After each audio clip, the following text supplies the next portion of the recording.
Hello friends, welcome back to Spardha lines. ನಮ್ಮ current affairs continue ಮಾಡ್ತಾ ಹೋಗೋಣ. ಇವತ್ತು ಮೇ 16, 17, 18 16, 17, 18 ಸುದ್ದಿಲಿದ್ದಂತ ಕೆಲವೊಂದು ಇಂಪಾರ್ಟೆಂಟ್ ಆರ್ಟಿಕಲ್ ತಗೊಂಡು ಡಿಸ್ಕಸ್ ಮಾಡ್ತಾ ಹೋಗೋಣ. ಇವತ್ತೇನ ಡಿಸ್ಕಸ್ ಮಾಡ್ತಿತ್ತು ನೋಡೋದಾದ್ರೆ, ಮೊದಲನೇದಾಗಿ ಆಲ್ಝೈಮರ್ ಡಿಸೀಸ್.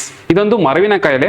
ಇದಕ್ಕೆ ಸಂಬಂಧಪಟ್ಟ ಹಾಗೆ ಇಂಡಿಯಾದಲ್ಲಿ ಫಾರ್ ದ ಫಸ್ಟ್ ಟೈಮ್ ಡೊನಾನೆಮ್ಯಾಬ್ ಅನ್ನುವಂತ ಒಂದು ಥೆರಪಿನ ಇಂಟ್ರೊಡ್ಯೂಸ್ ಮಾಡಿದ್ದಾರೆ. ಸೊ ಆ ಒಂದು ಹಿನ್ನೆಲೆಯಲ್ಲಿ ನಾವು ಆಲ್ಝೈಮರ್ ಡಿಸೀಸ್ ಬಗ್ಗೆ ತಿಳ್ಕೊಳ್ಳೋದು ಇಂಪಾರ್ಟೆಂಟ್ ಆಗುತ್ತೆ. ಅದನ್ನ ನೋಡ್ತಾ ಹೋಗೋಣ. ನಂತರ ಬಂದು ಗ್ಲೋಬಲ್ ಫಾರೆಸ್ಟ್ ಗೋಲ್ಸ್ ರಿಪೋರ್ಟ್. ಇದನ್ನ ರಿಲೀಸ್ ಮಾಡಿರುವಂತದ್ದು UN. ಇನ್ನು ಸ್ಪೆಸಿಫಿಕಲಿ ಹೇಳ್ಬೇಕು ಅಂತಂದ್ರೆ UN ದೇಶ ಅಂತ ಹೇಳ್ತೀವಿ, ಅಂದ್ರೆ United Nation development of Economic and Social affairs. So ಇವ್ರು ರಿಲೀಸ್ ಮಾಡುವಂತ ಒಂದು ರಿಪೋರ್ಟ್ಸ್ ಇಂಪಾರ್ಟೆಂಟ್ ಎಕ್ಸಾಮಿನೇಷನ್. ಅದರಲ್ಲೂ UN ಅಂತಂದಾಗ ತುಂಬಾ ಇಂಪಾರ್ಟೆಂಟ್ ಆಗುತ್ತೆ. ಸೊ ಇದ್ರ ಬಗ್ಗೆ ಸ್ವಲ್ಪ ಡಿಸ್ಕಸ್ ಮಾಡ್ತಾ ಹೋಗೋಣ. ಅದೇನ್ ಫೈಂಡಿಂಗ್ಸ್ ಇದೆ ನೋಡ್ತಾ ಹೋಗೋಣ. ನಂತರ ಬಂದು ಇಂಡಿಯನ್ ರುಪಿ ಏನಾಗಿದೆ ಅಂತಂದ್ರೆ ಈಗ ಆಲ್ಮೋಸ್ಟ್ 95 rupees ಗಿಂತ ಕಡಿಮೆ ಬಂದಿದೆ, ಅಂದ್ರೆ ಅಷ್ಟು ಡಿಪ್ರಿಶಿಯೇಟ್ ಆಗ್ತಾ ಇದೆ. ಸೊ ಡಿಪ್ರಿಸಿಯೇಷನ್ ಅಂದ್ರೆ ಏನು, ಇಂಡಿಯನ್ ರುಪಿ ಯಾಕೆ ಇಷ್ಟು ಕಡಿಮೆ ವ್ಯಾಲ್ಯೂ ತಗೋತಾ ಇದೆ, ಅದ್ರ ಇಂಪ್ಯಾಕ್ಟ್ ಏನು, ಇದನ್ನೆಲ್ಲ ಸ್ವಲ್ಪ ಡೀಟೇಲ್ ಆಗಿ ನೋಡ್ತಾ ಹೋಗೋಣ. ನಂತರ ಬಂದು ವೆಸ್ಟರ್ನ್ ಘಾಟ್ಸ್ ಮತ್ತೆ ಸುದ್ದಿ ನಡೆದಿದೆ. ಏನಂತಂದ್ರೆ ವೆಸ್ಟರ್ನ್ ಘಾಟ್ಸ್ ಸಂಬಂಧಪಟ್ಟಾಗಿ ಒಂದು ಸೆಮಿನಾರ್ ನಡೆದಿದೆ ಧಾರವಾಡದಲ್ಲಿ. ಇನ್ನು ಸ್ಪೆಸಿಫಿಕಲಿ ಹೇಳ್ಬೇಕು ಅಂತಂದ್ರೆ influence of western Ghats on farming and economy ಅಂತ ಹೇಳ್ಬಿಟ್ಟು ಸೆಮಿನಾರ್ ನಡೆದಿರುವಂತದ್ದು. ಸೊ ಆ ಒಂದು ಸೆಮಿನಾರ್ ನ ಔಟ್ಕಮ್ ಏನಿತ್ತು, ಮತ್ತೆ ಈ ವೆಸ್ಟರ್ನ್ ಘಾಟ್ಸ್ ಎಕ್ಸಾಮಿನೇಷನ್ ತುಂಬಾ ಇಂಪಾರ್ಟೆಂಟ್ ಅಲ್ವಾ. ಸೊ ಸ್ವಲ್ಪ ವೆಸ್ಟರ್ನ್ ಘಾಟ್ಸ್ ಬಗ್ಗೆ ನೋಡ್ತಾ ಹೋಗೋಣ. ನಂತರ ಬಂದು ನನ್ನ ಈ ಖಾತಾ ನನ್ನ ಹಕ್ಕು, ಇದೊಂದು ಕ್ಯಾಂಪೇನ್. ಇದನ್ನ ಲಾಂಚ್ ಮಾಡಿರುವಂತದ್ದು GB ಅಥವಾ ಗ್ರೇಟರ್ ಬೆಂಗಳೂರು ಅಥಾರಿಟಿ ಅಂತ ಏನ್ ಹೇಳ್ತೀವಲ್ಲ, ಸೊ ಅವ್ರು ಲಾಂಚ್ ಮಾಡಿರುವಂತದ್ದು. ಇದ್ರ ಉದ್ದೇಶ ಏನು, ಇದನ್ನ ನೋಡ್ತಾ ಹೋಗೋಣ. ನಂತರ ಬಂದು ಕೆಂಪೇಗೌಡ ಇಂಟರ್ನ್ಯಾಷನಲ್ ಏರ್ಪೋರ್ಟ್, ನಮ್ಮ Bengaluru airport, Kempegowda international airport ಏನಿದೆ, ಸೊ ಇವರು ಈ ಏರ್ಪೋರ್ಟ್ ಕೌನ್ಸಿಲ್ ಇಂಟರ್ನ್ಯಾಷನಲ್ ಏನೊಂದು ಅವಾರ್ಡ್ ಕೊಡ್ತಾರೆ ಸೇಫ್ಟಿ ಸಂಬಂಧಪಟ್ಟ ಹಾಗೆ, ಅದರಲ್ಲಿ ಡೈಮಂಡ್ ಕ್ಯಾಟಗರಿಯಲ್ಲಿ ಸೆಲೆಕ್ಟ್ ಆಗಿದ್ದಾರೆ. ಸೊ ಹಾಗಾಗಿ ಸ್ವಲ್ಪ ಕೆಂಪೇಗೌಡ ಇಂಟರ್ನ್ಯಾಷನಲ್ ಏರ್ಪೋರ್ಟ್ ಬಗ್ಗೆ ನೋಡೋದ್ರ ಜೊತೆಗೆ ಈ ಒಂದು ಅವಾರ್ಡ್ ಸಿಗ್ನಿಫಿಕೆನ್ಸ್ ಏನು ಇದನ್ನ ನೋಡ್ತಾ ಹೋಗೋಣ. ನಂತರ ಬಂದು ಕರ್ನಾಟಕ ಸ್ಟೇಟ್ ಎಜುಕೇಶನ್ ಪಾಲಿಸಿ ಬಗ್ಗೆ ನಾನು ಆಲ್ರೆಡಿ ಲಾಸ್ಟ್ ಕ್ಲಾಸ್ ಅಲ್ಲಿ ಡಿಸ್ಕಸ್ ಮಾಡಿದ್ದೀನಿ. ಅದಕ್ಕೆ ಸಂಬಂಧಪಟ್ಟ ಹಾಗೆ ಒಂದು ಸಣ್ಣ ಅಪ್ಡೇಟ್ ಇದೆ, ಅದೇನು ಅಂತ ನೋಡ್ತಾ ಹೋಗೋಣ. ಸೊ ಇದ್ರ ಜೊತೆಗೆ ಇನ್ನೊಂದಷ್ಟು ಸುದ್ದಿಗಳನ್ನ ತಗೊಂಡು ಮತ್ತೆ ಇದಕ್ಕೆ ಸಂಬಂಧಪಟ್ಟಂತ ಒಂದಷ್ಟು MCQಗಳನ್ನ ಸಾಲ್ವ್ ಮಾಡ್ತಾ ನಮ್ಮ ಒಂದು ಕರೆಂಟ್ ಅಫೇರ್ಸ್ ನ ಕಂಟಿನ್ಯೂ ಮಾಡ್ತಾ ಹೋಗೋಣ ಬನ್ನಿ. ಮೊದಲನೇ ಆರ್ಟಿಕಲ್ ನೋಡೋದಾದ್ರೆ, India Gates is first Alzheimer disease therapy so will cost nearly 1 lakh per dose. ಒಂದು ಡೋಸ್ಗೆ 1 ಲಕ್ಷ ಆಗತ್ತಂತೆ. ಯಾವುದಕ್ಕೆ, ಈ ಅಲ್ಝೈಮರ್ ಸಂಬಂಧಪಟ್ಟಂತ ಒಂದು ಡೋಸ್ ಥೆರಪಿಗೆ. ಸೊ ಅಂದ್ರೆ ಇಂಡಿಯಾದಲ್ಲಿ for the first time Alzheimer disease ಅಂತ ತಂದಿರುವಂತದ್ದು. ಸೊ ಹಾಗಾಗಿ ನಮ್ಮ ಕಾಸ್ಟ್ಗಿಂತ ಈ ಅಲ್ಝೈಮರ್ ಡಿಸೀಸ್ ಬಗ್ಗೆ ತಿಳ್ಕೊಳ್ಳೋದು ಇಂಪಾರ್ಟೆಂಟ್ ಆಗುತ್ತೆ. ಇದೇನು ಅಂತ ನೋಡ್ತಾ ಹೋದ್ರೆ ಇಲ್ಲಿ ನೋಡ್ಬೋದಾಗಿರುತ್ತೆ, ಇಂಡಿಯಾದಲ್ಲಿ ಫಾರ್ ದ ಫಸ್ಟ್ ಟೈಮ್ ನಾನು ಹೇಳಿದೆ ಒಂದು ಮರವಿನ ಕಾಯಿಲೆ ಮರ್ತೋಗುವಂತ ಕಾಯಿಲೆ. ಸೊ ಅದಕ್ಕೆ ಸಂಬಂಧಪಟ್ಟ ಹಾಗೆ ಡೊನಾನೆಮ್ಯಾಬ್ ನಿಮ್ಗೆ ಕೇಳ್ಬೋದು, ಡೊನಾನೆಮ್ಯಾಬ್ ಇತ್ತೀಚೆಗೆ ಸುದ್ದಿನಲ್ಲಿ ಇತ್ತು, ಏನು ಅಂತ ಕೇಳ್ಬೋದು. ಅಲ್ಝೈಮರ್ ಡಿಸೀಸ್ ತಂದಂತ ಫಸ್ಟ್ ಥೆರಪಿ ಆಗಿರುತ್ತೆ. ಸೊ ಇದನ್ನ ಲಾಂಚ್ ಮಾಡಿರುವಂತದ್ದು ಎಲಿ ಲಿಲಿ ಅಂತ ಹೇಳ್ಬಿಟ್ಟು. ಎಲಿ ಲಿಲಿ ಅನ್ನುವಂಥದ್ದು US ಕಂಪನಿ, ಬಟ್ ಇಂಡಿಯಾದಲ್ಲಿ ಫಾರ್ ದ ಫಸ್ಟ್ ಟೈಮ್ ಅದನ್ನ ಲಾಂಚ್ ಮಾಡಿರುವಂಥದ್ದು. ಅದೆಲ್ಲದಕ್ಕಿಂತ ಇಂಪಾರ್ಟೆಂಟ್ ಏನಂತಂದ್ರೆ ಈ ಒಂದು ಅಲ್ಝೈಮರ್ ಡಿಸೀಸ್ ಅಂದ್ರೆ ಏನು ಇದನ್ನ ತಿಳ್ಕೊಳ್ಳೋದು ಇಂಪಾರ್ಟೆಂಟ್ ಆಗುತ್ತೆ.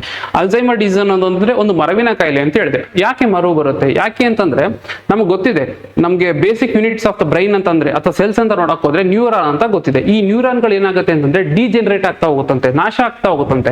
ಯಾಕೆ ಅಂತ ನೋಡೋದಾದ್ರೆ ಈ ಬ್ರೈನ್ ನ್ಯೂರಾನ್ಗಳು ಏನಿದೆಯಲ್ಲ, ಆ ನ್ಯೂರಾನ್ಗಳ ಮಧ್ಯೆ ಈ ಅಮೈಲಾಯ್ಡ್ ಪ್ಲೇಟ್ಸ್ ಅಂದ್ರೆ ಈ ಅಮೈಲಾಯ್ಡ್ ಅನ್ನೋ ಒಂದು ಪ್ರೋಟೀನ್ ಹೆಪ್ಪುಗಟ್ಟಕ್ಕೆ ಶುರು ಆಗ್ಬಿಡುತ್ತೆ. ಸೊ ಅದರಿಂದ ಏನಾಗುತ್ತೆ ಅಂತಂದ್ರೆ ಅದು ನಾಶ ಆಗ್ತಾ ಹೋಗುತ್ತೆ. ಸೊ ಇಲ್ಲಿ ನೋಡ್ಬೋದಾಗುತ್ತೆ, ಯಾವಾಗ ಬ್ರೈನ್ ಆ ಒಂದು ನ್ಯೂರಾನ್ಗಳು ವೀಕ್ ಆಗ್ತಾ ಹೋಗ್ತವೆ ಅಥವಾ ಡಿಜೆನರೇಟ್ ಆಗ್ತಾ ಹೋಗ್ತವೆ, ಸೊ ಅವಾಗ ವ್ಯಕ್ತಿನಲ್ಲಿ ಯೋಚನೆ ಮಾಡೋ ಶಕ್ತಿ, ಮಾತಾಡೋ ಶಕ್ತಿ, ಮೆಮೊರಿ ಪವರ್ನ ರಿಟೈನ್ ಅಥವಾ ಮೆಮೊರಿ ರಿಟೈನ್ ಮಾಡ್ಕೊಳ್ಳುವಂತ ಶಕ್ತಿ ಇದೆಲ್ಲ ಹಾಳಾಗ್ತಾ ಹೋಗುತ್ತೆ. ಯೂಶಲಿ ಇದನ್ನ ನಾವು 16+ 65+ ಯಾರು ಇರ್ತಾರಲ್ಲ ವಯಸ್ಸಾದವರು, ಸೊ ಅವರಲ್ಲಿ ಕಾಮನ್ ಆಗಿ ನೋಡ್ತಾ ಹೋಗುವಂಥದ್ದು. ಇವನ್ ಇಂಡಿಯಾದಲ್ಲಿ ಇದೇನು ಸಣ್ಣ ಅಮೌಂಟ್ ಏನಿಲ್ಲ. ಇಲ್ಲಿ ನೋಡ್ಬೋದು 88 ಲಕ್ಷ ಜನಗಳಲ್ಲಿ ಈ ರೀತಿಯಾದಂತಹ ಒಂದು ಅಲ್ಝೈಮರ್ ಡಿಸೀಸ್ ಇದೆ. ಇನ್ಫ್ಯಾಕ್ಟ್ ಇದನ್ನ ಆರ್ಫನ್ ಡಿಸೀಸ್ ಅಂತಾನು ಕರಿತಿದ್ರು, ಬಟ್ ಈಗ ಅದಕ್ಕೆ ಡೋಸೇಜ್ ತಂದಿದ್ದಾರೆ.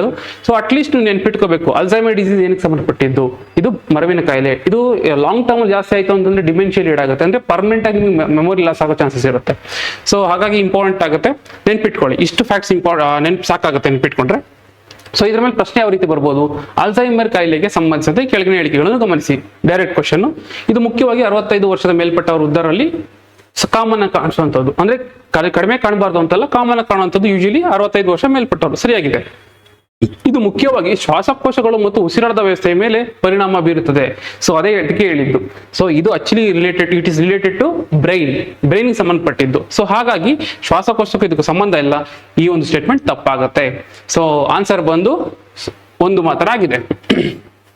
ಮುಂದಿನ ಆರ್ಟಿಕಲ್ ನೋಡೋದಾದ್ರೆ, latest global forest goals report 2026 ಒಂದು ರಿಲೀಸ್ ಆಗಿದೆ.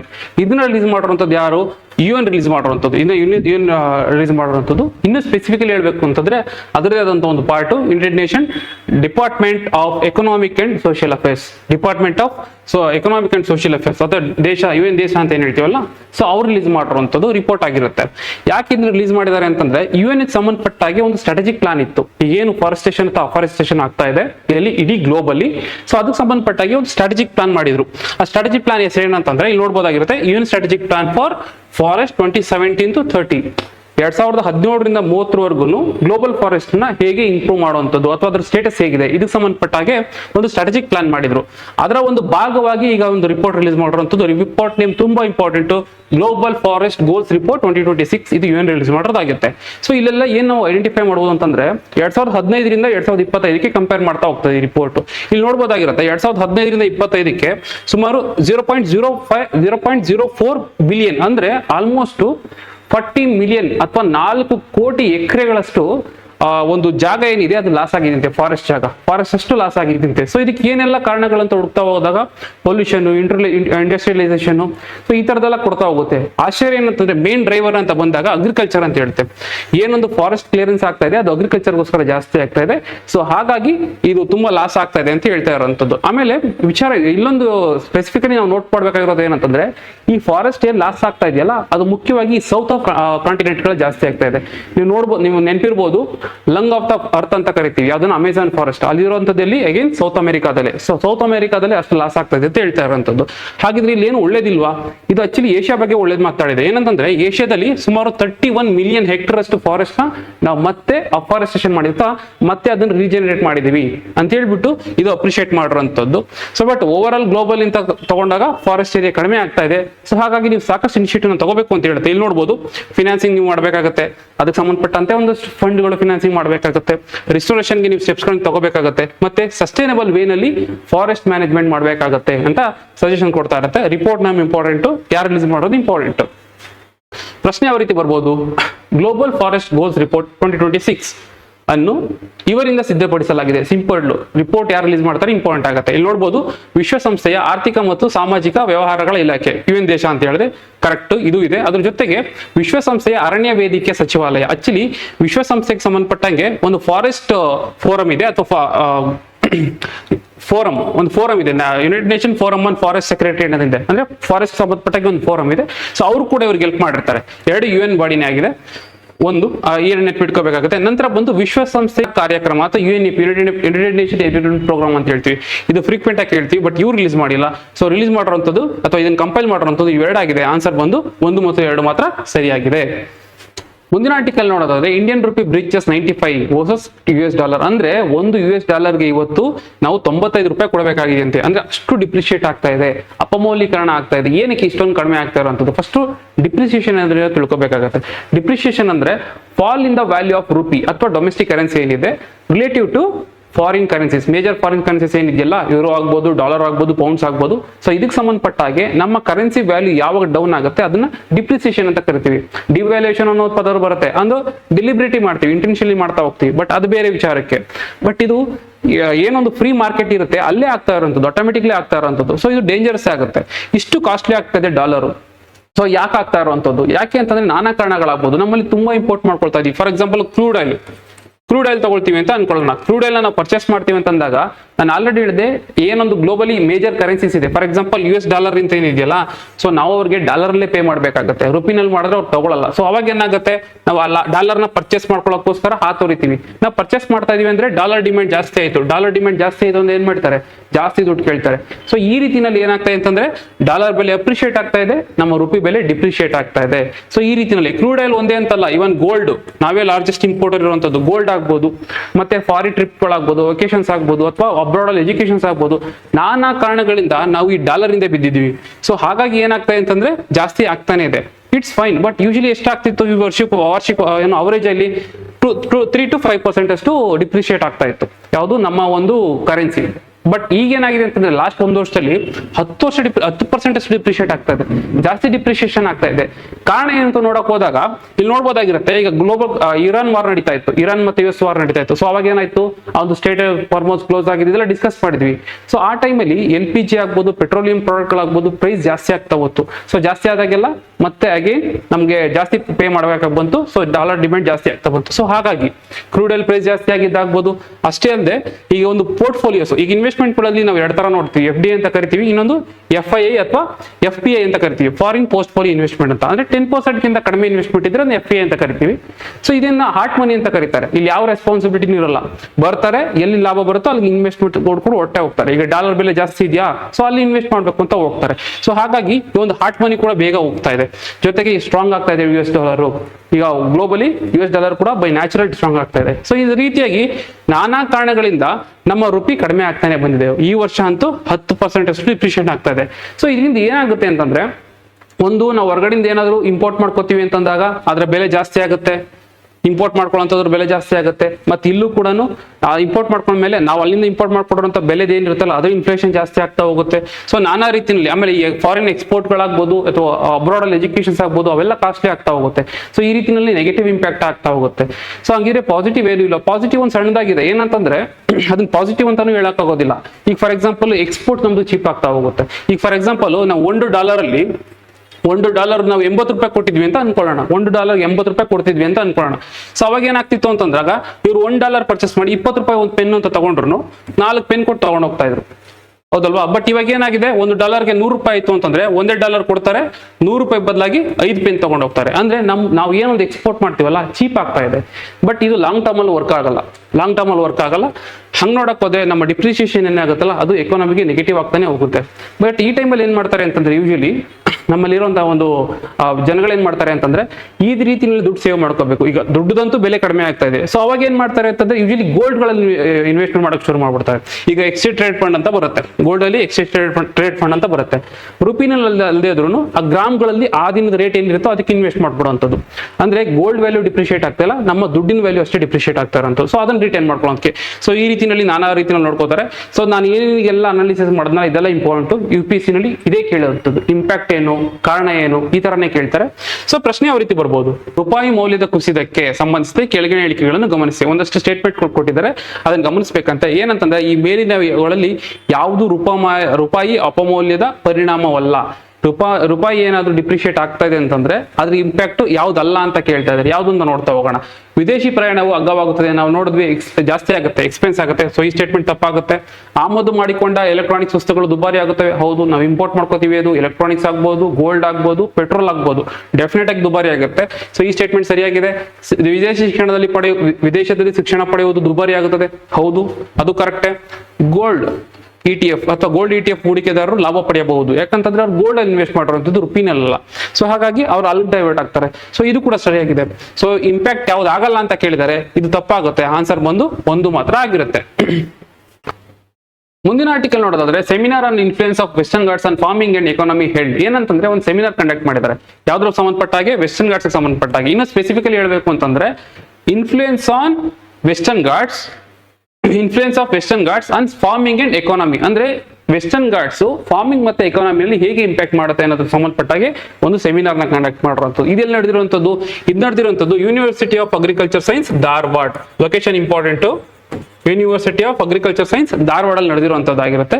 ಸೊ ಇಲ್ಲಿ ಏನೇನು ಡಿಸ್ಕಸ್ ಆಗಿದೆ ಅಂತಂದ್ರೆ ಫಾರ್ಮಿಂಗ್ ಅಂತ ಸಂಬಂಧಪಟ್ಟಾಗೆ ಆ ರೀಜನ್ ಸಂಬಂಧಪಟ್ಟಂತ ಫಾರ್ಮಿಂಗ್ ನ ಪ್ರಮೋಟ್ ಮಾಡುವಂಥದ್ದು, ಮೋನೋಕಲ್ಚರ್ ಏನಿದೆ ಅದನ್ನ ಆದಷ್ಟು ಕಡಿಮೆ ಮಾಡುವಂಥದ್ದು, ಮತ್ತೆ ನ್ಯಾಚುರಲ್ ಫಾರ್ಮಿಂಗ್ ಏನಿದೆ ಅದನ್ನ ಪುಷ್ ಮಾಡುವಂಥದ್ದು. ಮತ್ತೆ ಎಕಾನಮಿ ಅಂತ ಬಂದಾಗ ಅಲ್ಲಿ ಬಯೋಡೈವರ್ಸಿಟಿ ತುಂಬಾ ಚೆನ್ನಾಗಿದೆ. ಸೊ ಅದಕ್ಕೆ ಸಂಬಂಧಪಟ್ಟಂತದ್ದೇ ಅದಕ್ಕೆ ನಿಮ್ಗೆ ಕಮರ್ಷಿಯಲ್ ಕ್ರಾಪ್ ಪ್ರಮೋಟ್ ಮಾಡೋದು ಅಥವಾ ಕಮರ್ಷಿಯಲ್ ಕ್ರಾಪ್ನೇ ಯಾವ ರೀತಿ ಅದನ್ನ ಇನ್ನಷ್ಟು ಪ್ರೊಡಕ್ಟಿವಿಟಿ ಜಾಸ್ತಿ ಮಾಡುವಂಥದ್ದು, ಈ ರೀತಿ ಎಲ್ಲ ಡಿಸ್ಕಷನ್ ಆಗಿದೆ. ಅದ್ರ ಜೊತೆಗೆ ಫಾರ್ಮಿನ ಎಕಾನಮಿ ಜೊತೆ ನಾವೇನಾದ್ರು ಮರ್ಜ್ ಮಾಡ್ತೀವಿ ಅಂತ ನೋಡೋದಾದ್ರು ಈಗ ಆಲ್ಮೋಸ್ಟ್ 25 ಈಗ ನಾ ಈ ವೆಸ್ಟರ್ನ್ ಘಾಟ್ಸ್ ಏನಿದೆಯಲ್ಲ one of the 8 biodiversity hotspot ಅಂತ ಕರಿತೀವಿ. ಅಂದ್ರೆ ಹಾಟ್ಸ್ಪಾಟ್ಸ್ ಗಳಲ್ಲೇ ಒನ್ ಆಫ್ ದ ಹಾಟ್ಸ್ಪಾಟ್ ಬಂದು ನಮ್ಮ ವೆಸ್ಟರ್ನ್ ಘಾಟ್ ಇರುತ್ತೆ. ಸೊ ಅದರಲ್ಲಿ ಸುಮಾರು ನಿಮಗೆ 25% ಅಷ್ಟು ಮೆಡಿಸಿನ್ ಪ್ಲಾಂಟ್ ಸಿಗುತ್ತಂತೆ. ಸೊ ಅಂತಂತ ಡೈವರ್ಸಿಟಿ ಇರುವಂತಹ ಒಂದು ಪ್ಲಾಂಟ್ಸ್ ಗಳನ್ನ ನೀವು ಪ್ರೊಟೆಕ್ಟ್ ಮಾಡಿದ್ರಿ, ಅಲ್ಲಿ ಏನಾದ್ರು ನೀವು ಫಾರ್ಮಿಂಗ್ ಮಾಡಿದ್ರಿ, ಈ ರೀತಿ ಆಯ್ತು ಅಂತಂದ್ರೆ ನಿಮ್ಮ ಎಕಾನಮಿನೂ ಬೂಸ್ಟ್ ಆಗುತ್ತೆ ಅನ್ನೋ ರೀತಿನೆಲ್ಲ ಡಿಸ್ಕಷನ್ ಆಗಿದೆ. ಸೊ ಈ ಒಂದು ಡಿಸ್ಕಷನ್ ಗಿಂತ ನಮಗೆ ತುಂಬಾ ಇಂಪಾರ್ಟೆಂಟ್ ಬಂದು ವೆಸ್ಟರ್ನ್ ಘಾಟ್ಸ್ ಮೇಲೆ ಸಾಕಷ್ಟು ಸಲ ಕ್ವಶನ್ ಕೇಳಿದ್ದಾರೆ. ಸೊ ಹಾಗಾಗಿ ಸ್ವಲ್ಪ ವೆಸ್ಟರ್ನ್ ಘಾಟ್ಸ್ ಸಂಬಂಧಪಟ್ಟಂತೆ ಬ್ಯಾಕ್ ಗ್ರೌಂಡ್ ನೋಡ್ತಾ ಹೋಗೋಣ. ವೆಸ್ಟರ್ನ್ ಘಾಟ್ಸ್ ನಾವು ನೋಡಬಹುದಾಗಿರುತ್ತೆ. ಇಂಡಿಯಾದಲ್ಲಿ ಒಟ್ಟು 6 ಸ್ಟೇಟ್ಗಳಲ್ಲಿ ಸ್ಪ್ರೆಡ್ ಆಗಿರುವಂತದ್ದು. ಇಲ್ಲಿ ನೋಡಿ, ಗುಜರಾತ್, ಮಹಾರಾಷ್ಟ್ರ, ಗೋವಾ, ಕರ್ನಾಟಕ, ಕೇರಳ ಮತ್ತೆ ತಮಿಳುನಾಡು ಸ್ವಲ್ಪ ಬರುತ್ತೆ. ಸೊ ಒಟ್ಟು 6 ಸ್ಟೇಟ್ಗಳಲ್ಲಿ ನಮ್ಮ ವೆಸ್ಟರ್ನ್ ಘಾಟ್ಸ್ ಸ್ಪ್ರೆಡ್ ಆಗಿರುವಂತದ್ದು. ಒಂದಂತ ಹೇಳಿದ್ರೆ ನಾನು already 1 of the 8 biodiversity hotspot. ಇಡೀ ಪ್ರಪಂಚದಲ್ಲಿ ಬಯೋಡೈವರ್ಸಿಟಿ ಹಾಟ್ಸ್ಪಾಟ್ ಅಂತ ಕರೀತಾರೆ. 8ರಲ್ಲಿ ಒಂದು ಬಂದು ನಮ್ಮ ವೆಸ್ಟರ್ನ್ ಘಾಟ್ಸ್ ಇದೆ. ಹೌದಲ್ಲ, ತುಂಬಾ ಇಂಪಾರ್ಟೆಂಟ್ ಆಗುತ್ತೆ. ಎಷ್ಟು ಚೆನ್ನಾಗಿದೆ ಬಯೋಡೈವರ್ಸಿಟಿ ಅಂತಂದ್ರೆ ಸಾಕಷ್ಟು ಪ್ರಭೇದಗಳು ಎಂಡೆಮಿಕ್ ಆಗಿದೆ. ಇಲ್ಲಿ ಬಿಟ್ಟು ನಿಮ್ಗೆ ಎಲ್ಲೂ ಸಿಗೋದಿಲ್ಲ. ಫಾರ್ ಎಕ್ಸಾಂಪಲ್ ನೀಲಗಿರಿ ತರ ಆಗ್ಬೋದು, ಲೈನ್ ಟೈಡ್ ಮಕಾಕ್ ಆಗ್ಬೋದು, ಈ ರೀತಿ ಸಾಕಷ್ಟು ಪ್ರಭೇದಗಳು ನಿಮಗೆ ಇಲ್ಲಿ ಮಾತ್ರ ಸಿಗುವಂತದ್ದು. ಆ ಒಂದು ಸ್ಪೆಸಿಫಿಕ್ ಅಥವಾ ಎಂಡಮಿಕ್ ಆಗಿರುವಂತದ್ದು ನೆನ್ಪಿಟ್ಕೋಬೇಕು. ಮಲಬಾರ್ ಸಿವಿಟ್. ಸೊ ಯಾವುದು ಇಲ್ಲಿ ಸ್ಪೆಸಿಫಿಕ್ ಆಗಿರುತ್ತಲ್ಲ ಅದು ಇಂಪಾರ್ಟೆಂಟ್. ಎಕ್ಸಾಮ್ ಅಲ್ಲಿ ಕೇಳಿದ್ದಾರೆ ಕೂಡ. ಸೊ ಇಂಪಾರ್ಟೆಂಟ್ ಆಗುತ್ತೆ. ಮತ್ತೆ ಇಂಥ ಒಂದು ಬಯೋಡೈವರ್ಸಿಟಿ ಇರುವಂತಹ ಈ ವೆಸ್ಟರ್ನ್ ಘಾಟ್ಸ್ ನ ಪ್ರೊಟೆಕ್ಟ್ ಮಾಡೋದು ತುಂಬಾ ಇಂಪಾರ್ಟೆಂಟ್ ಆಗುತ್ತೆ. ಸೊ ಹಾಗಾಗಿ ಏನ್ ಮಾಡ್ತಾರೆ ಅಂತಂದ್ರೆ, ಫಸ್ಟ್ ಸರ್ಕಾರ ಏನ್ ಮಾಡುತ್ತೆ, ಮೊದಲಿಗೆ ಗಾಡ್ಗಿಲ್ ಅನ್ನೋರ ನೇತೃತ್ವದಲ್ಲಿ ಒಂದು ಕಮಿಟಿನ ಫಾರ್ಮ್ ಮಾಡುತ್ತೆ. ಕಮಿಟಿ ಫಾರ್ಮ್ ಮಾಡಿದಾಗ ಅಂದ್ರೆ ಸಾಕಷ್ಟು ಅಲ್ಲಿ ಇಂಡಸ್ಟ್ರಿಯಲೈಸೇಷನ್ ಇಂದ, ಕನ್ಸ್ಟ್ರಕ್ಷನ್ ಇಂದ ಹಾಳಾಗ್ತಾ ಇರುತ್ತೆ. ಸೊ ಅದನ್ನ ತಪ್ಪಿಸಬೇಕಾಗುತ್ತೆ. ಅದಕ್ಕೋಸ್ಕರ ಒಂದು ಕಮಿಟಿನ ಫಾರ್ಮ್ ಮಾಡ್ತಾರೆ. ಗಾಡ್ಗಿಲ್ ಕಮಿಟಿ ಏನ್ ಹೇಳುತ್ತೆ ಅಂತಂದ್ರೆ, ಕಂಪ್ಲೀಟ್ ಈ ಒಂದು ವೆಸ್ಟರ್ನ್ ಘಾಟ್ಸ್ ಇದೆ, ಸೊ ಅದನ್ನ ನೀವು ಎಕೋ ಸೆನ್ಸಿಟಿವ್ ಅಂತ ಝೋನ್ ಡಿಕ್ಲೇರ್ ಮಾಡಬೇಕಾಗುತ್ತೆ. It's completely sensitive. ಸೊ ಹಾಗಾಗಿ ಅದನ್ನ ಎಕೋ ಸೆನ್ಸಿಟಿವ್ ಝೋನ್ ಅಂತ ಹೇಳಿ ಡಿಕ್ಲೇರ್ ಮಾಡಿ ಅಂತ ಹೇಳ್ತಾರೆ.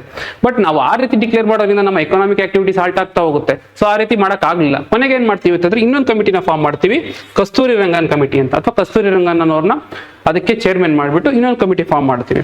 ಸೊ ಅವರು ಪೂರ್ತಿ ಎಲ್ಲ ಒಂದು ವಿಚಾರಗಳನ್ನ ಸ್ಟಡಿ ಮಾಡ್ಬಿಟ್ಟು ಇವ್ರೇನ್ ಹೇಳ್ತಾರೆ ಅಂತಂದ್ರೆ, ಕಂಪ್ಲೀಟ್ ವೆಸ್ಟರ್ನ್ ಘಾಟ್ಸ್ ಅಲ್ಲ ಅಂತಂದ್ರೂ ಅಟ್ಲೀಸ್ಟ್ 37% ಏನಿದೆ ಅದನ್ನಾದ್ರೂ ನೀವು ಎಕೋ ಸೆನ್ಸಿಟಿವ್ ಝೋನ್ ಅಂತ ಹೇಳಿ ಡಿಕ್ಲೇರ್ ಮಾಡಬೇಕು, ಸೂಕ್ಷ್ಮ ಪರಿಸರ ವಲಯ ಅಂತೇಳಿ ಡಿಕ್ಲೇರ್ ಮಾಡಬೇಕು ಅಂತ ಹೇಳುತ್ತೆ ಕಸ್ತೂರಿ ರಂಗನ್ ಕಮಿಟಿ. ಸೊ ಈಗ ಅದನ್ನು ಕೂಡ ಕರ್ನಾಟಕ ಸರ್ಕಾರ ಇಂಪ್ಲಿಮೆಂಟ್ ಮಾಡ್ತಾ ಇಲ್ಲ. ಸೊ ಇನ್ ಮುಂದೆ ಏನ್ ಮಾಡ್ತಾರೆ ಅಂತ ನೋಡ್ಬೇಕಾಗುತ್ತೆ. ಸೊ ನಿಮ್ಗೆ ಆಲ್ರೆಡಿ ಗಾಡ್ಗಿಲ್ ಕಮಿಟಿ ಕೇಳಿದ್ದಾರೆ, ಕಸ್ತೂರಿ ರಂಗನ್ ಕಮಿಟಿ ಕೇಳಿದ್ದಾರೆ, ಎಷ್ಟು ಸ್ಟೇಟ್ಸ್ ಅಂತಾನೆ ಕೇಳಿದ್ದಾರೆ UPSC ನಲ್ಲಿ. ಸೊ ಮತ್ತೆ ಯಾವ್ದು ಸ್ಪೆಸಿಫಿಕಲಿ ಅಲ್ಲಿ ಸಿಗುವಂತ ಸ್ಪೀಶೀಸ್ಗಳು ಬಯೋಡೈವರ್ಸಿಟಿ, ಸೊ ಅದಕ್ಕೆ ಸಂಬಂಧಪಟ್ಟಂಗೂ ಕೇಳಿದ್ದಾರೆ, ನೆನ್ಪಿಟ್ಕೋಬೇಕು. ಮತ್ತೆ ಸಾಕಷ್ಟು ರಿವರ್ಗಳು, ಈಗ ಕೃಷ್ಣ ಆಗ್ಬೋದು, ಕಾವೇರಿ ಆಗ್ಬೋದು, ಎಲ್ಲ ವೆಸ್ಟರ್ನ್ ಘಾಟ್ಸ್ ಅಲ್ಲೇ ಹುಟ್ಟುವಂಥದ್ದು. ಸೊ ನೆನ್ಪಿಟ್ಕೋಬೇಕು. ಜೊತೆಗೆ ಈ ಶೋಲಾ ಫಾರೆಸ್ಟ್ ಬಗ್ಗೆ ಕೇಳಿದ್ದಾರೆ. ಈ ಬೆಟ್ಟಗಳ ಮಧ್ಯೆ ಫಾರೆಸ್ಟ್ ಗಳೇನು ಹುಟ್ಟುತ್ತಲ್ಲ, ಸೊ ಈ ತರ ಸೋಲಾರ್ ಫಾರೆಸ್ಟ್ ಗಳನ್ನ ನಾವು ಎಲ್ಲಿ ನೋಡ್ತೀವಿ ಅಂತ ಕೇಳ್ತಾರೆ ವೆಸ್ಟರ್ನ್ ಘಾಟ್ಸ್. ಸೊ ಅದು ಕ್ವಶನ್ ಕೇಳಿದ್ದಾರೆ. ಸೊ ಸ್ವಲ್ಪ ವೆಸ್ಟರ್ನ್ ಘಾಟ್ಸ್ ಬಗ್ಗೆ ಬೇಸಿಕ್ ಚೆನ್ನಾಗಿ ಸ್ಟಡಿ ಮಾಡಿ. ಸೊ ಪ್ರಶ್ನೆ ಯಾವ ರೀತಿ ಬರ್ಬೋದು, ಪಶ್ಚಿಮ ಘಟ್ಟಗಳ ವಿಚಾರ ಸಂಕಿರಣಕ್ಕೆ ಸಂಬಂಧಿಸಿದಂತೆ ಈ ಕೆಳಗಿನ ಹೇಳಿಕೆಗಳನ್ನು ಗಮನಿಸಿ. ಪಶ್ಚಿಮ ಘಟ್ಟವು ವಿಶ್ವದ 8 ಜೀವವೈವಿಧ್ಯ ಸೂಕ್ಷ್ಮ ಪ್ರದೇಶಗಳಲ್ಲಿ ಒಂದಾಗಿದೆ. ಹೌದು, ಈ 8 ಏನು ಹಾಟ್ಸ್ಪಾಟ್ಸ್ ಗಳಿದೆ ಅದರಲ್ಲಿ ಒಂದಾಗಿದೆ. ಈ ಸ್ಟೇಟ್ಮೆಂಟ್ ಸರಿಯಾಗಿದೆ.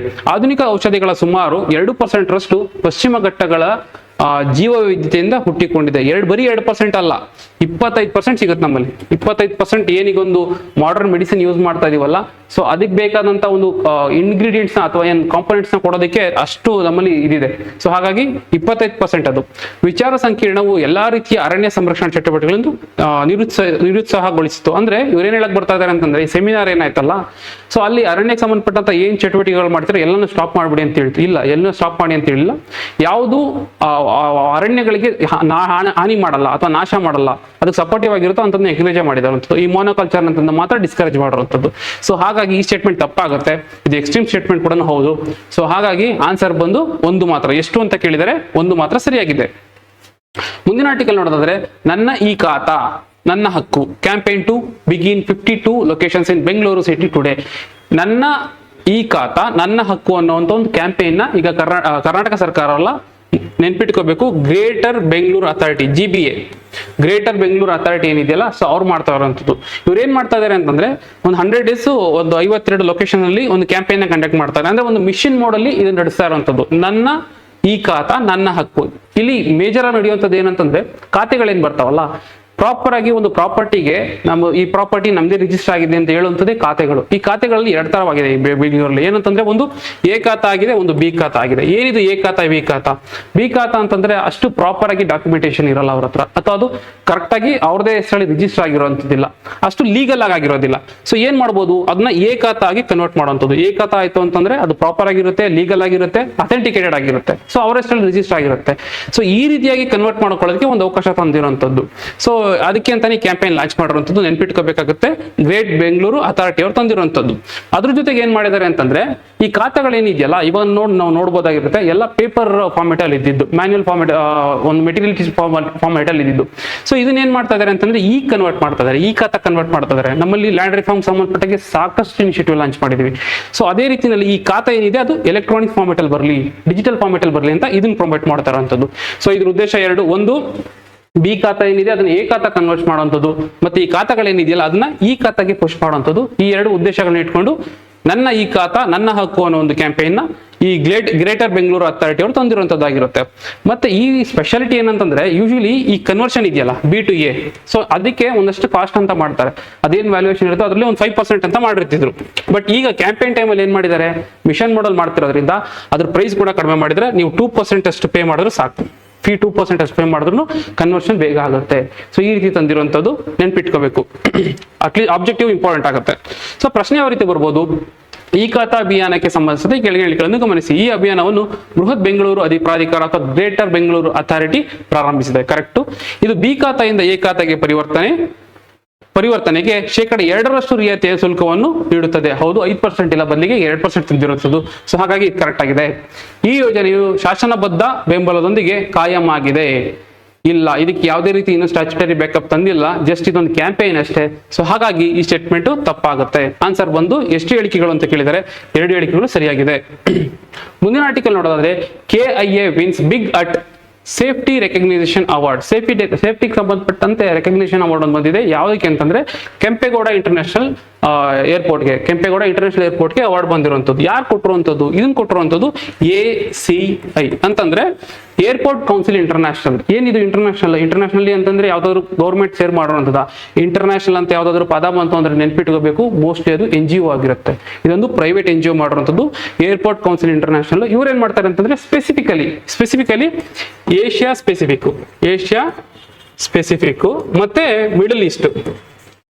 ಮಿಡಲ್ ಈಸ್ಟ್ ಈ ರೀಜನ್ ಅಲ್ಲಿ ಯಾರು ಸೇಫ್ಟಿ ಎನ್ಶೋರ್ ಮಾಡ್ಕೊಂಡಿದ್ರಲ್ಲ, ಸೊ ಅವ್ರಿಗೆ ರೆಕಗ್ನೈಸ್ ಮಾಡ್ಬಿಟ್ಟು ಈ ಒಂದು ಕ್ಯಾಟಗರಿಯಲ್ಲಿ ರೆಕಗ್ನೈಸ್ ಮಾಡ್ಬಿಟ್ಟು ಕೆಂಪೇಗೌಡ ಇಂಟರ್ನ್ಯಾಷನಲ್ ಅವಾರ್ಡ್ಗೆ ಡೈಮಂಡ್ ಅಂತ ಕೊಟ್ಟಿರುವಂತದ್ದು. ಅಂದ್ರೆ ಇವರು ಅವಾರ್ಡ್ ನ ಸೆಗ್ರಿಗೇಟ್ ಮಾಡ್ತಾ ಹೋಗ್ತಾರೆ, ಡೈಮಂಡ್, ಗೋಲ್ಡ್, ಸಿಲ್ವರ್ ಅಂತೇಳಿ.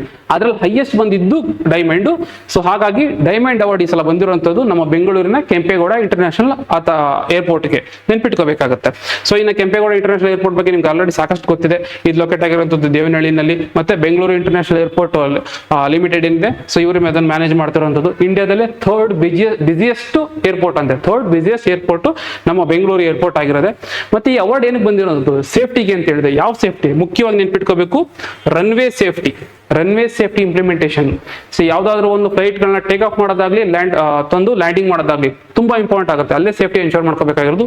ಆ ಒಂದು ಸೇಫ್ಟಿನ ಎನ್ಶೋರ್ ಮಾಡ್ಕೊಳ್ಳೋದಕ್ಕೆ ಈಗ ನಮಗೆ ಡೈಮಂಡ್ ಕ್ಯಾಟಗರಿನಲ್ಲಿ ಅವಾರ್ಡ್ ಬಂದಿರುವಂತದ್ದು. ಪ್ರಶ್ನೆ ಯಾವ ರೀತಿ ಬರುತ್ತೆ, ಕೆಂಪೇಗೌಡ ಅಂತಾರಾಷ್ಟ್ರೀಯ ವಿಮಾನ ನಿಲ್ದಾಣಕ್ಕೆ ಸಂಬಂಧಿಸಿದ ಕೆಳಗಿನ ಹೇಳಿಕೆಯನ್ನು ಗಮನಿಸಿ. ಕೆಂಪೇಗೌಡ ಅಂತಾರಾಷ್ಟ್ರೀಯ ವಿಮಾನ ನಿಲ್ದಾಣವು 2026ರ ACI ಸೇಫ್ಟಿ ಅವಾರ್ಡ್ ನಲ್ಲಿ ಡೈಮಂಡ್ ಪ್ರಶಸ್ತಿಯನ್ನು ಗೆದ್ದಿದೆ. ಚೇಂಜ್ ಮಾಡಬಹುದು, ಗೋಲ್ಡ್ ಅಂತ ಚೇಂಜ್ ಮಾಡಬಹುದು, ಹುಷಾರಾಗಿರಿ, ಡೈಮಂಡ್. ಸೊ ಈ ಸ್ಟೇಟ್ಮೆಂಟ್ ಸರಿಯಾಗಿದೆ. ರನ್ವೇ ಸುರಕ್ಷಿತ ಅನುಷ್ಠಾನ, ರನ್ವೇ ಸೇಫ್ಟಿ ಮತ್ತು ಕಾರ್ಯಾಚರಣೆಯ ಶ್ರೇಷ್ಠತೆಗಾಗಿ ಈ ಪ್ರಶಸ್ತಿಯನ್ನು ನೀಡಲಾಗಿದೆ. ಇದೇ ಉದ್ದೇಶ ಕೊಟ್ಟಿರುವಂತದ್ದು ಸರಿಯಾಗಿದೆ. ಏರ್ಪೋರ್ಟ್ ಕೌನ್ಸಿಲ್ ಇಂಟರ್ನ್ಯಾಷನಲ್ ಎಂಬುದು ಭಾರತ ಕೇಂದ್ರ ಸರ್ಕಾರದ ಒಂದು ಸಂಸ್ಥೆಯಾಗಿದೆ. ಭಾರತ ಅಲ್ಲ, ಇದೊಂದು ಸರ್ಕಾರದ ಸಂಸ್ಥೆ ಅಂತಂದ್ರೂ ಸ್ಟೇಟ್ಮೆಂಟ್ ತಪ್ಪಾಗುತ್ತೆ. ಯಾಕಂತಂದ್ರೆ ಇದೊಂದು NGO. ಸೊ ಹಾಗಾಗಿ ಈ ಸ್ಟೇಟ್ಮೆಂಟ್ ಕೂಡ ತಪ್ಪಾಗುತ್ತೆ. ಆನ್ಸರ್ ಬಂದು 1 ಮತ್ತು 2 ಮಾತ್ರ ಸರಿಯಾಗಿರುವಂತದ್ದು. ಎಷ್ಟು ಹೇಳಿಕೆ ಅಂತ ಕೇಳಿದರೆ ಕೇವಲ 2 ಹೇಳಿಕೆಗಳು ಸರಿಯಾಗಿದೆ. ಸೊ ಮುಂದಿನ ಆರ್ಟಿಕಲ್ ನೋಡೋದಾದ್ರೆ SCP, ಈ ಒಂದು ಸ್ಟೇಟ್ ಎಜುಕೇಶನ್ ಪಾಲಿಸಿ ಬಗ್ಗೆ ನಾನು ಲಾಸ್ಟ್ ಕ್ಲಾಸ್ ಸಾಕಷ್ಟು ಸಲ ಡಿಸ್ಕಸ್ ಮಾಡಿದ್ದೀನಿ. ಸ್ಟೇಟ್ ಎಜುಕೇಶನ್ ಪಾಲಿಸಿಗೂ NEP ಡಿಫ್ರೆನ್ಸ್ ಏನು ಅದನ್ನು ಡಿಸ್ಕಸ್ ಮಾಡಿದ್ದೀನಿ. ಅದರ ಅಧ್ಯಕ್ಷರು ಯಾರು, ಸುಖದೇವ್ ತಾರೋಟ್, ಅವ್ರ ಬಗ್ಗೆನೂ ಹೇಳಿದ್ದೀನಿ. ಸೊ ಇಷ್ಟೆಲ್ಲ ಡಿಸ್ಕಸ್ ಮಾಡಿದ್ದೀನಿ. ನೆನ್ಪಿಟ್ಕೋಬೇಕಾಗತ್ತೆ ಏನು ನಾವು ಮೆಥಡ್ ಯೂಸ್ ಮಾಡ್ತಾ ಇರೋಂಥದ್ದು 2+8+4 ಹೇಳಿದ್ದೀನಿ ಅನ್ಕೋತೀನಿ. ಮತ್ತೆ 2 ಲ್ಯಾಂಗ್ವೇಜ್ ಫಾರ್ಮುಲಾನ ಅಡಾಪ್ಟ್ ಮಾಡ್ಕೋಬೇಕು ಅಂತ ಹೇಳಿದ್ದೀನಿ. ಅದ್ರ ಜೊತೆಗೆ ಈ ಒಂದು ಸೋಷಿಯಲ್ ಇನ್ಕ್ಲೂಷನ್ ಇಂಪ್ರೂವ್ ಮಾಡೋದಕ್ಕೆ ಏನ್ ಮಾಡ್ಬೋದು, ರಿಸರ್ವೇಶನ್ ಏನಿದೆ ಅದನ್ನ ಪ್ರೈವೇಟ್ ಕಾಲೇಜ್ಗಳಲ್ಲಿ ಎಕ್ಸ್ಟೆಂಡ್ ಮಾಡಬೇಕು ಅಂತ ಹೇಳಿದ್ದಾರೆ. ಮತ್ತೆ ಈ ಗರ್ಲ್ಸ್ ಎಜುಕೇಶನ್ ಪ್ರಮೋಟ್ ಮಾಡೋದಕ್ಕೆ ಅದು ಏಡೆಡ್ ಆಗ್ಬೋದು, ಅನ್ಏಡೆಡ್ ಆಗ್ಬೋದು, ಅಲ್ಲೂ ಕೂಡ ನೀವು ಫ್ರೀಯಾಗಿ ಕೊಡಬೇಕಾಗುತ್ತೆ ಅಂತ ಹೇಳಿದ್ದಾರೆ. ಒಂದು 30% ಬಜೆಟ್ ನ ಜಾಸ್ತಿ ಮಾಡಿ ಅಂತ ಹೇಳಿದ್ದಾರೆ. ರಿಸರ್ಚ್ ಫಂಡ್ ತರ್ನಿ ಅಂತ ಹೇಳಿದ್ದಾರೆ. ಮತ್ತೆ RTE ರೈಟ್ ಟು ಎಜುಕೇಶನ್ ಏನಿದೆಯಲ್ಲ, ಸೊ ರೈಟ್ ಟು ಎಜುಕೇಶನ್ ವ್ಯಾಪ್ತಿನ ಜಾಸ್ತಿ ಮಾಡಿ ಅಂತ ಹೇಳಿದ್ದಾರೆ. ಸೊ ಸಾಕಷ್ಟು ಪ್ರಪೋಸಲ್ಸ್ ಬಗ್ಗೆ ನಾನು ಲಾಸ್ಟ್ ಕ್ಲಾಸ್ ಅಲ್ಲಿ ಡಿಸ್ಕಸ್ ಮಾಡಿದ್ದೀನಿ. ಯಾರಾದ್ರೂ ನೋಡಿಲ್ಲ ಅಂತಂದ್ರೆ ಸೊ ಆ ವಿಡಿಯೋ ನೀವು ನೋಡ್ಬೋದಾಗಿರುತ್ತೆ. ಸೊ ಏನಿಲ್ಲ, ಇದಕ್ಕೊಂದು ಸಣ್ಣ ಅಪ್ಡೇಟ್ ಏನಂತಂದ್ರೆ, ಅವತ್ತು ಹೇಳಿದ್ದೆ ನಾನು, ಅದನ್ನ ಇಂಪ್ಲಿಮೆಂಟೇಷನ್ ಮಾಡೋದಕ್ಕೆ ಒಂದು ಸಬ್ ಕಮಿಟಿ ಫಾರ್ಮ್ ಮಾಡಿದ್ದಾರೆ ಅಂತ. ಆ ಸಬ್ ಕಮಿಟಿನ ಈಗ ಹೆಡ್ ಮಾಡ್ತಾ ಇರೋಂಥದ್ದು ಜಿ ಪರಮೇಶ್ವರ್ ಅವರು. ಇಂಪಾರ್ಟೆಂಟ್ ಕೇಳ್ತಾರೆ. ಸೊ ಈ ಯಾವ್ದಾದ್ರು ಒಂದು ಕಮಿಟಿ ಫಾರ್ಮ್ ಆಯ್ತು ಅಂತಂದ್ರೆ, ಎಸ್ಪೆಷಲಿ ಕರ್ನಾಟಕ ರಿಲೇಟೆಡ್ ಎಕ್ಸಾಮ್ಸ್ ಗಳಲ್ಲಿ ತುಂಬಾ ಇಂಪಾರ್ಟೆಂಟ್ ಆಗುತ್ತೆ. ಜಿ ಪರಮೇಶ್ವರ್ ಅವ್ರನ್ನ ಆ SCP ಸಂಬಂಧಪಟ್ಟಂತ ಅದನ್ನ ಇಂಪ್ಲಿಮೆಂಟೇಷನ್ಗೆ ಮಾಡಿದಂತ ಒಂದು ಸಬ್ ಕಮಿಟಿ ಏನಿತ್ತು ಅದರ ಒಂದು ಅಧ್ಯಕ್ಷನಾಗಿ ಅಪಾಯಿಂಟ್ ಮಾಡಿದರೆ ನೆನ್ಪಿಟ್ಕೋಬೇಕಾಗತ್ತೆ. ಸೊ ಪ್ರಶ್ನೆ ಯಾವ ರೀತಿ ಬರುತ್ತೆ, ಕರ್ನಾಟಕ ರಾಜ್ಯ ಶಿಕ್ಷಣ ನೀತಿ ಕ್ಯಾಬಿನೆಟ್ ಉಪಸಮಿತಿಯ ನೇತೃತ್ವವನ್ನು ಯಾರು ವಹಿಸಿದ್ದಾರೆ? ಸಿಂಪಲ್ ಕ್ವಶನ್ ಇದೇ ರೀತಿ ಬರುತ್ತೆ, ನೆನ್ಪಿಟ್ಕೋಬೇಕು, ಜಿ ಪರಮೇಶ್ವರ್ ಅವರು. ಸೊ ಇದಿಷ್ಟು ಆರ್ಟಿಕಲ್ಗಳ ಜೊತೆ ಈ ಒಂದು ಸೆಷನ್ ಮುಗಿಸೋಣ. ಮುಂದೆ ಇನ್ನೊಂದಷ್ಟು ಆರ್ಟಿಕಲ್ ಡಿಸ್ಕಸ್ ಮಾಡ್ತಾ ಹೋಗೋಣ. Thank you.